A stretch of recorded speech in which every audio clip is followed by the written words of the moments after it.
This video is on Likert-type scales.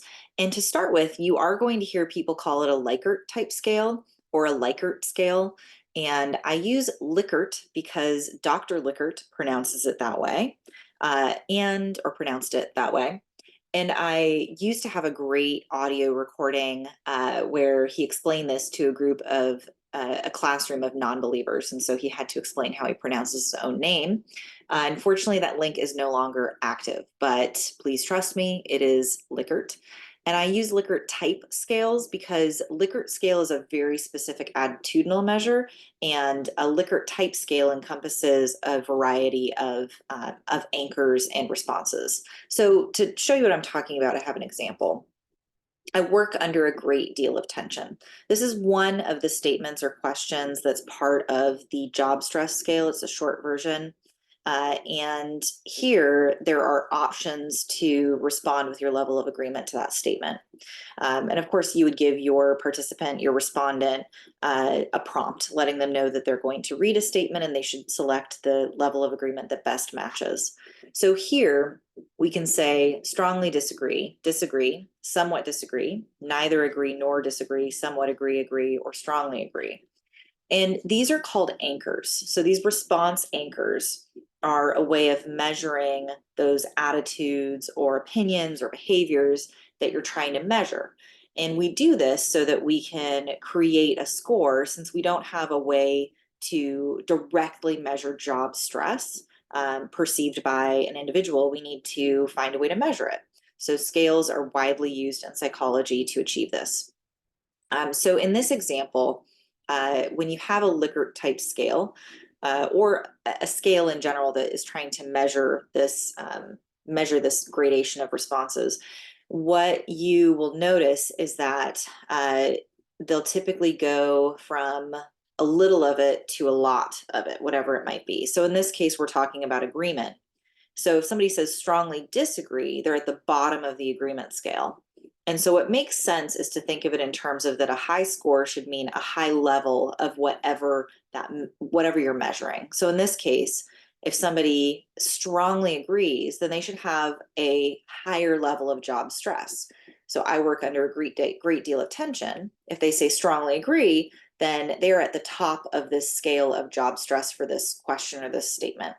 So you can go through and add numbers to this, but these are really categories. This is not where you have an innate number. Like you told somebody you had a stress level of 6. That's pretty meaningless. So this is an ordinal level of measurement. And there's a separate video on levels of measurement, scale of measurement. But the idea here is that we can assign numbers to this statement.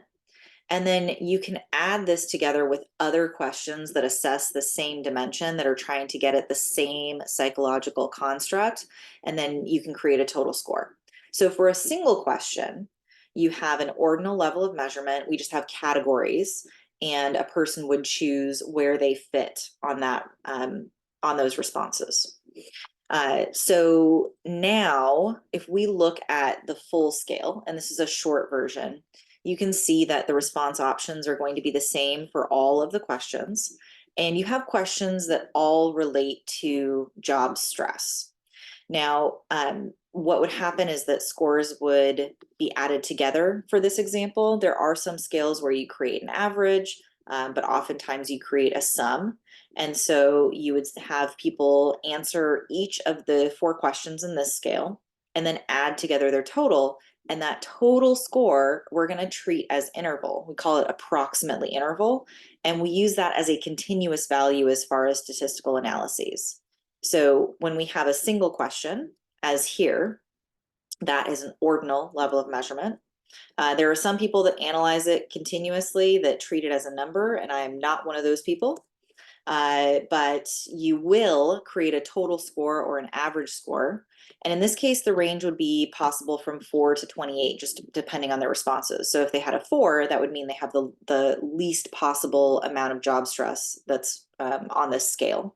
And if they have a 28, that's the highest possible level of job stress on this scale. So that is what a Likert-type scale